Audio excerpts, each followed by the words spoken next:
Hello అండి అందరికీ, నేను మీ రాజీని. ఈరోజైతే మరో వీడియోతో మీ ముందుకైతే వచ్చేసాను. ఈరోజు మార్నింగ్ రొటీన్ అనమాట ఇది. ఇంకా నిద్ర లేవగానే ఇంట్లో పని చేసుకొని ఇట్లాగైతే బాబు కోసం అయితే వంట అయితే ప్రిపేర్ చేస్తున్నాను. ఈరోజు అయితే టిఫిన్కి వచ్చేసి ఉప్మా చేశాను. పిండి అయితే ఏం లేదని చెప్పి ఉప్మా అయితే చేశాను ఇలా సింపుల్గా. ఇంకా ఉప్మాలో అయితే టమాటాలు ఎక్కువ వేసుకుంటే చాలా బాగుంటుంది టేస్ట్. నేనైతే ఈ రకంగా అయితే చేస్తాను, ఈ విధంగా ఉప్మా. మీరు ఎలా చేస్తారు అనేది కామెంట్ చేయండి. ఒక పక్క అయితే రైస్ అయితే పెట్టాను, ఉడుకుతూ ఉంది. ఇంకా అలాగే టిఫిన్ అయితే రెడీ చేశాను. అందులోకి కొంచెం ఉప్పు కూడా వేసుకున్నాను. ఇంక ఇలా ముక్కలన్నీ వేగిన తర్వాత కొంచెం ఉప్పు పసుపు వేసుకొని అయితే ఉప్మా రవ్వ అయితే వేసుకోవాలి. కొంచెం కరివేపాకు కూడా వేసాను. ఇలా చేస్తే ఏంటంటే కొంచెం మనకి తినేటప్పుడు ఉప్మా కొంచెం చేతికి అంటుకోకుండా పొడి పొడిలాడుతూ చాలా బాగా వచ్చిద్ది. రవ్వ ముక్కల్లో వేసుకొని బాగా వేపుకుంటే బాగుంటుంది అనమాట. మామూలుగా అయితే వెసురు కాగిన తర్వాత పోస్తే ఇంకా ఏందో మైదా పిండితో చేసినట్టు ఉంటుంది అనమాట. కొంచెం బంక బంకగా అనిపిస్తూ ఉంటుంది. ఇదైతే ఆరిపోయిన తర్వాత బాగా పొడి పొడిలాడుతూ వచ్చింది ఇలా చేస్తే.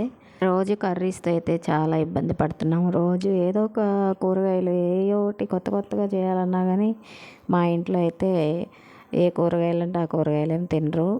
కొన్నే తింటూ ఉంటారు. అసలు ఉన్న కూరగాయల్లో ఏదో ఒక 4-5 కూరగాయలే వీళ్ళు తింటూ ఉంటారు ఇష్టంగా.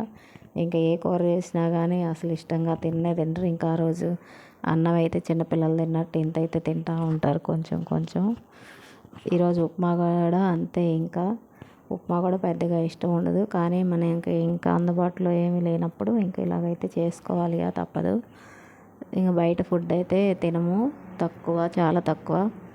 ఇంకేదో ఇంకా తప్పనిసరి అయితే మాత్రం ఇంకా బయట నుంచి అయితే టిఫిన్ అయినా భోజనం అయినా తెచ్చుకుంటాం. కానీ లేదంటే దాదాపు నేనే చేస్తూ ఉంటాను. ఇంక ఇలా అయితే ఉప్మా రెడీ అయిపోయింది.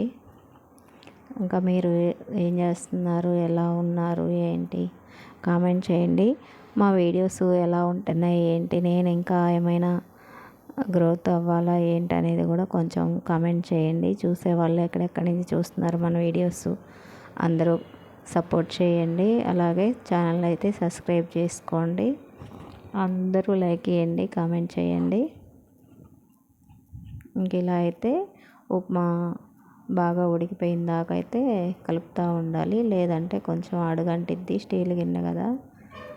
ఇంక ఇలా ఉప్మా అయితే రెడీ చేసి పక్కన పెట్టేసుకొని ఇంకా అదే పొయ్యి మీద అయితే కర్రీ అయితే చేశాను. మీరు అంతేనా? మా ఇంట్లో లాగా ఉప్మా అంటే తినరా? ఉప్మా అయితే బాగుంటుందండి. మా ఇంట్లో వాళ్ళకి ఎందుకో ఇష్టం ఉండదు. నేనైతే కొంచెం చట్నీ ఉంటే కొంచెం బాగా తింటాను అనమాట. ఇంకా పంచదార అది వేసుకొని తినాలంటే కొంచెం తక్కువగానే తింటాము. అందుకే కొంచెమే చేశాను. ఇంకా ఇప్పుడైతే కర్రీ కోసం అయితే కళాయి పెట్టుకొని కొంచెం ఆయిల్ అయితే వేసుకున్నాను. అలాగే తాలింపు గింజలు కూడా వేసుకొని అలాగే ఒక మిరపకాయ కూడా వేసుకోవాలి. క్యాప్సికమ్ కర్రీ అయితే చేస్తున్నాను.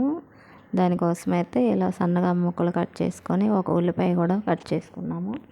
ఇంకా కొంచెం కరివేపాకు వేసి ఇంకా ఉల్లిపాయలు అయితే వేసాను.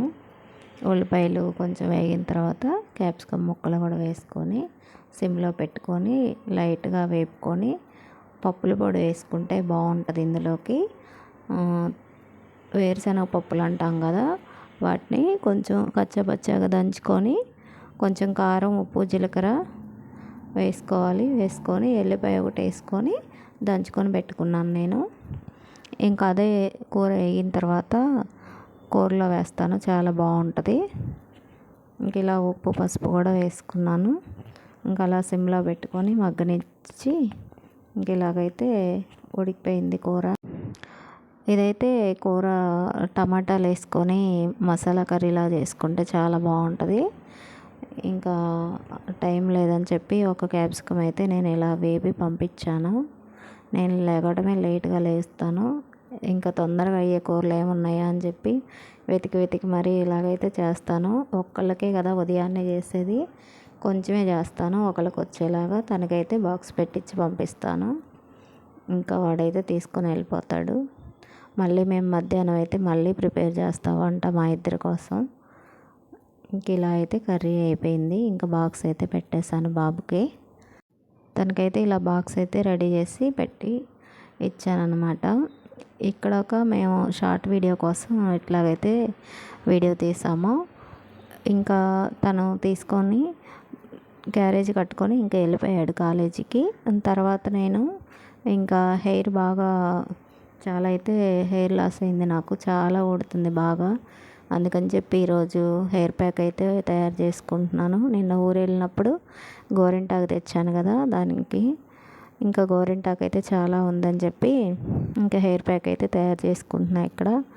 ఇంకా అందులోకి కొంచెం ఒక ఉల్లిపాయ అయితే వేసాను, అలాగే మందారాకులు, కలబంద, ఇంక ఇలా కొంచెం కరివేపాకు, గోరింటాకు, మెంతి పొడి, అలాగే కొంచెం నిమ్మకాయ. ఇంకా ఏంటంటే అసలు జుట్టు ఎందుకు ఊడిపోతుందో ఏం అర్థం కావట్లేదు. తింటానే ఉన్నా కానీ జుట్టు తెగ ఊడిపోతూ ఉంది. ఇంక ఇలా అన్నీ వేసుకొని అయితే నేను మిక్సీ పట్టాను. ఇంక నిమ్మకాయ కూడా ఇంకెట్లాగా నాలుగు బద్దల్లా చేసి అయితే నిమ్మకాయ కూడా వేసాను. ఇంకా పెరుగు వేసాను. పెరుగు ప్యాకెట్లు తెచ్చుకుంటాం మేము. కొంచెం పెరిగేసి వాటర్ అయితే పోసాను. వాటర్ పోసి మెత్తగా పేస్ట్ లాగా అయితే పెట్టుకున్నాను. ఇంకా మా ఆయనకి నాకు ఇద్దరికి సరిపోయింది ఇదైతే. చూడాలి, కనీసం వారానికి ఒకసారి 2 సార్లు అయినా ఈ ప్యాక్ అయితే వేసుకుంటే కొంచెం అయితే తగ్గిద్ది హెయిర్ ఫాలు.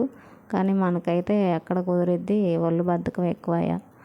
ఇంకా అందుకని చెప్పి ఇంక ఇలాగైతే ఏదో గుర్తొచ్చినప్పుడల్లా చేస్తూ ఉంటాను. అదే పనిగా అయితే వారానికి 10 రోజులకి ఒకసారి 2 సార్లు పెట్టుకుంటే కనుక మనకి అంతగా జుట్టు ఊడకుండా ఉంటుంది. నాకైతే ఈ మధ్య చాలా అంటే చాలా జుట్టు అయితే ఊడిపోయింది. ఇంక అందుకని చెప్పి ఇలా చుండ్రు ఉన్న వాళ్ళు కూడా పెట్టుకుంటే చుండ్రు కూడా పోయిద్ది, జుట్టు ఊడిపోకుండా ఉంటుంది అని చెప్పి ఇంకా చాలా వీడియోస్లో కూడా ఇంక ఇవే చూపిస్తూ ఉన్నారు కదా. ఇంకా నేను కూడా ప్రిపేర్ చేసుకొని పెట్టుకుందామని ఇలా ప్రిపేర్ చేసుకొని అయితే ఇద్దరం హెయిర్ ప్యాక్ అయితే పెట్టుకున్నాము. నచ్చితే లైక్ చేయండి.